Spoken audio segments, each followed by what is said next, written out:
Hi everyone, ఈ video వచ్చేసి Saturday night అనమాట. సో ఇంక డిన్నర్లోకి అయితే ఆలూ పరాటా అయితే ప్రిపేర్ చేస్తున్నాను. సో ఫస్ట్ అయితే పొటాటోస్ని బాయిల్ చేసుకొని అవి అయితే స్మాష్ చేసుకోవాలన్నమాట. నెక్స్ట్ వచ్చేసి అందులోకి ఆనియన్స్, సాల్ట్, పసుపు, కారం అండ్ కొంచెం అయితే ధనియాల పొడి అయితే యాడ్ చేసుకున్నాను.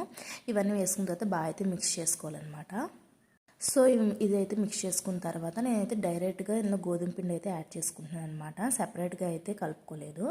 సో ఇదంతా మిక్స్ చేసిన తర్వాత సరిపడినంత గోధుమ పిండి కొంచెం కొంచెంగా అయితే యాడ్ చేసుకోవాలి. వాటర్ అయితే అస్సలు యాడ్ చేయాల్సిన అవసరమే లేదు. ఇక్కడ నేను చేసిన మిస్టేక్ ఏంటంటే ఫస్ట్ టైం చేస్తున్నాను కదా, కొంచెం పొటాటోస్ అయితే తీసుకోవాల్సింది. ఎక్కువ తీసుకోవడం వల్ల ఏంటంటే ఎంత గోధుమ పిండి వేసినా కూడా అసలు ఇంకా కొంచెము మెత్తగానే ఉంటుందన్నమాట. సో ఇంకా చేయడం అయితే చాలా కష్టమే అయిపోయిందనమాట. టేస్ట్ అయితే చాలా బాగుంది, బట్ చాలా టైం టేకెన్ అయింది.